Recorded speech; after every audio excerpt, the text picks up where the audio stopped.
Ali Schatz, mes chers amis golfeurs, et bienvenue pour la troisième vidéo synthèse de ces 10 années de club fitting et club making. Et aujourd'hui, nous allons parler d'un élément central, pivot d'un club de golf, le shaft. Alors, j'avais fait il y a quelques années une série de vidéos sur les shafts, l'histoire et l'évolution des shafts, la flexibilité des shafts, les critères de performance d'un shaft. Et je mettrai les liens de ces vidéos en dessous de celle-ci. Mais aujourd'hui, je voulais aborder des notions plus complexes, mais très importantes, intéressantes en tout cas, à aborder.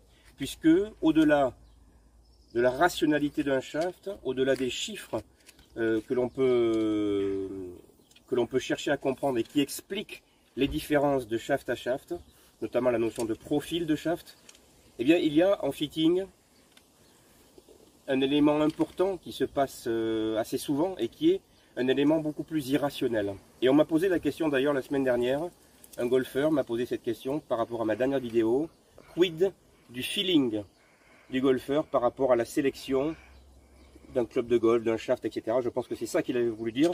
Eh bien, nous allons voir aujourd'hui que derrière les shafts se cachent des notions irrationnelles. A tout de suite à l'atelier. Alors, comme je le disais en introduction, j'ai appris énormément de choses au cours de ces 10 années de club making et de club fitting. Le fitting, le making, l'analyse du golfeur, la fabrication, le montage, l'étude des shafts, l'étude des swings. Tout ça forme un ensemble parfaitement homogène. Et ce que j'aimerais vous faire passer dans cette vidéo, c'est que justement, c'est un processus de compréhension assez subtil qui va se passer entre un club maker, voilà, qui en 2015 par exemple passait toute une série d'examens avec KBS, marque de shaft américaine, où il m'expliquait les différences pour toute la gamme de shafts de chez KBS. Et puis le club fitter, qui a devant lui des golfeurs, à nouveau, de tous âges, tout gabarit, tout niveau, et qui va essayer de faire la jonction entre les deux pour se dire tel golfeur, telle golfeuse, voilà tel shaft qui pourrait lui aller. Mais après, en introduction, j'ai parlé de l'irrationalité des shafts, et c'est vraiment là où je voudrais en venir aujourd'hui. Dire que, bien sûr, derrière un shaft, ici un KBS, tiens, pas fait exprès, derrière des shafts, vous voyez ici vous avez les deux shafts graphite de chez KBS, que je monte beaucoup, hein, le KBS Max et le KBS TGI. Bon, il est évident que si KBS a lancé deux shafts graphite, c'est que ces deux shafts ont des propriétés différentes, des profils de flexion différents, qui vont convenir à des golfeurs différents. C'est toute la logique d'un fabricant de shaft qui progressivement propose des lignes de shaft de plus en plus fines pour certains types de golfeurs. Alors, j'en ai parlé, ça c'est un des grands soucis à l'heure actuelle et qui je pense n'évoluera pas hein, au fil des années, c'est que les fabricants, alors ils sont une dizaine je dirais sur le marché, n'ont pas les mêmes méthodes et les mêmes machines pour profiler, pour étudier, pour expliquer à des gens comme moi ce qui se cache derrière leur shaft. Et là, à nouveau, je renvoie à cette vidéo sur la flexibilité des shafts pour rappeler, pour ceux qui découvrent ma chaîne peut-être, que les notions de senior, lady, regular, stiff, extra stiff, qui existent depuis les années 1940 à peu près, pour essayer de codifier les shafts, n'ont pas vraiment d'intérêt, n'ont pas vraiment de réalité, puisque chaque fabricant fait ce qu'il veut. Et il est fréquent que je dise à un golfeur que tel shaft labellisé regular est en réalité plus stiff qu'un autre shaft labellisé stiff. Et ça, bon, ça rend effectivement les choses compliquées pour les golfeurs. Ça les rendait compliquées pour moi lorsque j'ai débuté ce métier, mais quand j'ai compris, grâce à Tom Wichon, comment pallier à ce problème et comment étudier de façon scientifique tous les shafts avec la même machine et la même technique, il est évident que là, on peut différencier et là on se rend compte d'écarts significatifs, parfois très significatifs, entre 2, 3, 4 shafts, etc. Alors il est temps de passer au concret dans cette vidéo sur les shafts et je vais vous donner mes 3 retours d'expérience principaux de ces 10 dernières années sur les shafts. A tout de suite.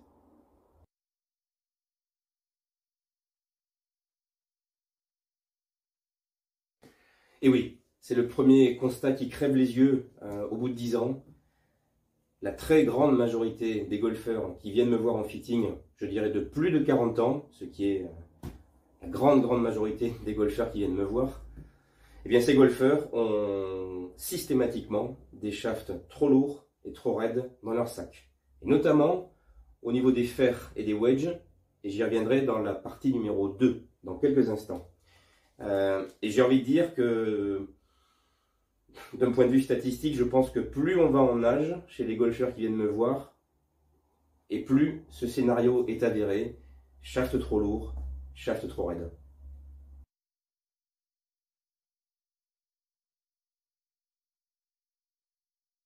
Le deuxième constat que j'aimerais vous faire partager sur les shafts au bout de ces 10 années, est quelque chose que Tom Wichon avait tenté de m'expliquer il y a déjà pas mal de temps, et je pense qu'il l'a abordé dans un de ses livres, mais peu importe. C'est la notion de flexibilité par rapport, bien sûr, au shaft de driver, au shaft de bois, et au shaft de fer. Ici, j'ai mon pitching wedge et mon driver, et on constate quand même que, je veux dire, il y a un écart entre les deux assez significatif, hein, vous voyez. Et ce que je veux dire par là, c'est que la longueur même du shaft va engendrer bien sûr des implications fortes sur le feeling et sur les propriétés, je dirais, de flexion, de torsion de ces shafts. Pour la faire très brève, un shaft par définition, un shaft de bois de driver de même marque, prenons de même marque, de même modèle, n'aura pas du tout les mêmes propriétés de flexion que le même shaft pour un fer 7. Par définition, un shaft plus court, et plus on va vers les wedges, plus ce shaft va être raide, par définition. Je veux dire, un shaft de wedge qui est très court est déjà très raide, hein, même si, voyez, même si c'est du régular, du stiff, etc. Ce sera beaucoup plus raide que si ce shaft était joué sur un fer 2, sur un bois 3, etc. Et puis le poids de la tête ne sera pas le même. Donc, ce que je veux dire par là, c'est que j'ai expérimenté ça. Et la grande idée à retenir, c'est que les différences de fitting de shaft à shaft sur des golfeurs, hein, entre des shafts de driver et des shafts de fer, seront beaucoup plus marquées. Alors je vais vous prendre mon exemple, parce que c'est celui évidemment que je maîtrise le mieux désormais. Parfois en fitting, il m'arrive de taper, comme ça pour m'amuser, des shafts seniors sur les fers 7. Vous voyez, sachant que le mien, très sincèrement, c'est un shaft graphite extrêmement rigide, hein, que je classifie dans de l'extra stiff. Bon. Et parfois, il m'arrive de tester des shafts seniors. Et très franchement, j'ai envie de le dire, je pourrais jouer avec ces shafts. Alors je sens bien qu'ils sont plus souples, etc. Mais les différences ne sont pas majeures. Je fais toujours mon petit draw, une balle plus haute, etc. Je pourrais jouer avec ça. En revanche, quand je teste des shafts de driver senior, voire lady, pour m'amuser, c'est très intéressant. Je ne peux littéralement pas les taper. Je ne peux pas les taper. Et d'ailleurs, à ce propos, ça c'est quelque chose aussi qui m'a fait beaucoup réfléchir sur l'irrationalité du golfeur, du cerveau, de quelque chose qui se produit. C'est que, intuitivement, on pourrait penser qu'un shaft trop souple va faire des hooks, va faire des balles à gauche. Je vous garantis, et ceux qui écoutent cette vidéo et qui me connaissent, qui ont fait le test avec moi, qui m'ont vu faire le test, je ne peux faire que du push slice avec des shafts trop souples pour moi. Je ne peux pas les ramener à gauche. Que se passe-t-il dans mon cerveau? J'imagine que lors de la phase de la transition, inconsciemment, je sens que je vais trop tordre ce shaft et j'imagine qu'il se produit une espèce de blocage dans ma transition, dans ma descente, dans mon release. Un blocage inconscient. et qui fait que je bloque systématiquement un shaft trop souple pour moi sur un driver. Sur un fer 7, aucun problème. Donc ça, c'était la deuxième analyse, le deuxième bilan fort de ces 10 années. Quand on parle de shaft, il faut bien distinguer des shafts de driver pour lesquels on va avoir des différences très marquées de hauteur, de dispersion, de feeling, etc. Et puis des shafts de fer où cette notion de feeling et même de trajectoire sera beaucoup plus subtile. Et même, je l'ai vu sur des très très bons golfeurs. Très très bons golfeurs. Pour qui je me suis amusé à leur passer des shafts régulars, extra stiff, etc. Et in fine, très peu de différence de ressenti et de trajectoire. Voilà. Donc, pour conclure sur ce point, si la notion de flexibilité sur des wedges, voire des fers, est secondaire, et j'en ai la certitude, secondaire, qu'est-ce qui va dominer? Qu'est-ce qui nous reste? Le poids du shaft, et je dirais le torque dans un autre périmètre, le poids du shaft, le torque et l'équilibrage du club. Mais ça, on sort du shaft pour le coup. Donc, il nous reste comme valeur clé que le poids. Donc, valeur clé pour de nombreux golfeurs, c'est la raison pour laquelle j'incite de nombreux golfeurs seniors à ne pas hésiter à mettre des shafts de 70, 80 grammes sur leur shaft de wedge, sans problème. Voilà. Ils seront beaucoup mieux et de toute façon, en termes de flexibilité, il n'y aura pas une très très grande différence avec des shafts labellisés stiff.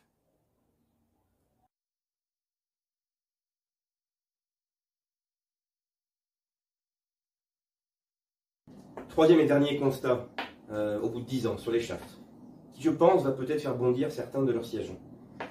Là, on va essayer de casser quelques croyances, mythes qui circulent énormément sur ces shafts. Et donc, je l'ai baptisé le fait que les golfeurs ne sont pas tous égaux par rapport au shaft. Alors, je vais essayer de la faire simple. Pas facile, hein, parce que c'est quelque chose qui est assez complexe à expliquer. Mais, je vous parlais tout à l'heure de la différence entre les shafts de driver et les shafts de fer. Là, je vais vous parler de la différence entre des golfeurs qui auraient certes des vitesses de club relativement correctes, mais qui par contre ont des tempos et des tempos et des transitions, des releases fort différents. C'est ça finalement qui va différencier les golfeurs entre eux. Voilà. L'image clé à retenir, c'est quoi? C'est que et qui m'a été donnée par Tom Wichon, hein. Désolé de revenir à lui, mais c'est la pierre angulaire. Le fait que prenez 3 golfeurs avec la même vitesse de club, sur un fer 7, admettons, 80 miles à l'heure. Un premier golfeur, athlétique, tonique, j'ai envie de dire agressif, qui va, lors de sa phase de transition capitale, tordre énormément ce shaft. Un deuxième golfeur qui serait beaucoup plus médian, j'ai envie de dire. Et puis un troisième golfeur au tempo très cool, plutôt lent, j'ai envie de dire, mais qui quand même génère 80 miles à l'heure à l'impact. Et bien ces 3 golfeurs auraient donc la même vitesse de club à l'impact, mais n'ont pas du tout les mêmes séquences de swing. À l'arrivée, on va se retrouver dans 100% des cas avec des choix de shaft totalement différents. C'est vraiment ça qu'il faut retenir. Et j'insiste sur ce point parce qu'aujourd'hui, en 2022, lorsque l'on continue de lire des études, des reviews, même de la part de magazines américains, anglais extrêmement sérieux, la moitié de l'article repose sur cette notion de vitesse de club. Ah, vous avez telle vitesse de club, alors il vous faut tel shaft. Et malheureusement, c'est vraiment pas du tout comme ça que ça se passe. Et j'ai même envie de dire que la vitesse de club, oui, elle est intéressante à analyser. Pour moi, elle est totalement secondaire. Totalement secondaire. Je vais conclure sur un dernier exemple, vraiment marquant pour le coup, qui s'est produit la semaine dernière. J'avais une femme en fitting, un senior, très athlétique, très grande, vraiment très tonique. J'ai envie de dire presque trop tonique. et qui a fait beaucoup de sports dans sa vie, du tennis, etc. Plein de sports différents. Et cette femme, à la fin, donc bon, on a fait le fitting, etc. Pour elle, il lui fallait des clubs très raccourcis. Bon, c'est encore autre chose. Très grande, mais clubs raccourcis. Très très grands bras. Et il lui fallait des clubs lourds en tête, etc. Mais pour les shafts, j'ai passé 1 heure à lui faire taper plein de shafts et sincèrement, aucune différence. Et là où vraiment ça m'a marqué, c'est que à la fin, j'ai sorti mon fer 8 et je lui ai fait essayer. Alors, une golfeuse femme hein, qui générait, je pense, 70 miles à l'heure avec un fer 7. Je lui ai fait essayer mon club. Aucun problème. Je veux dire qu'elle l'a très bien tapé et d'ailleurs, elle l'a même pas ressenti que c'était, entre guillemets, une baramine. Hein, par rapport à tous les shafts Lady et Senior que je lui avais fait essayer auparavant. On en a discuté en termes de feeling.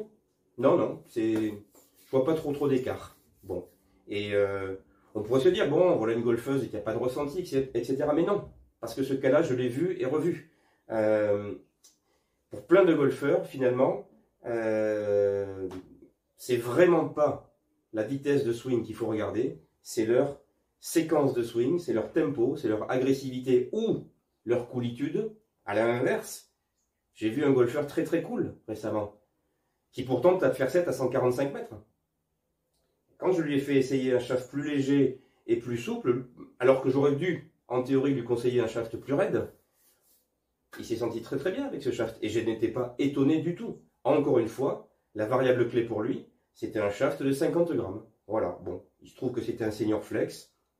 Il était très bien avec. Je ne suis même pas allé chercher plus loin. Vous voyez? Donc, ça c'est ma conclusion qui rejoint l'introduction. Il y a de la rationalité dans la recommandation d'un shaft. Oui, des chiffres, bien sûr, intéressants. Mais il y a aussi, et c'est ça qui fait la beauté de mon métier, il y a une grande part d'irrationalité. Il n'y a souvent que par l'expérimentation qu'on peut y arriver. Il y a bien sûr le dialogue à mettre en place avec le golfeur en face de soi. Parce que finalement, at the end of the day, comme disent les Américains, à la fin de la journée, hein, c'est quand même lui ou elle qui va me dire « Je me sens bien avec ce club ». Qu'il soit labellisé Lady, Senior, Stiff, etc. Finalement, n'a aucun intérêt. Enfin, en tout cas, pas très grand intérêt. Voilà. Bien sûr, ici, je m'adresse à des golfeurs intelligents qui ont vraiment envie de progresser. Les golfeurs qui, eux, regardent systématiquement l'étiquette pour dire « Ah, je joue du stiff ou machin », évidemment, ces golfeurs-là, je ne peux pas grand-chose pour eux, malheureusement. Voilà. À très bientôt pour une prochaine vidéo. Pour la 4e, on ira, je pense, là pour le coup, on va basculer sur ma zone de fitting pour vous montrer des choses que je vois en fitting. Merci de votre attention et à très bientôt.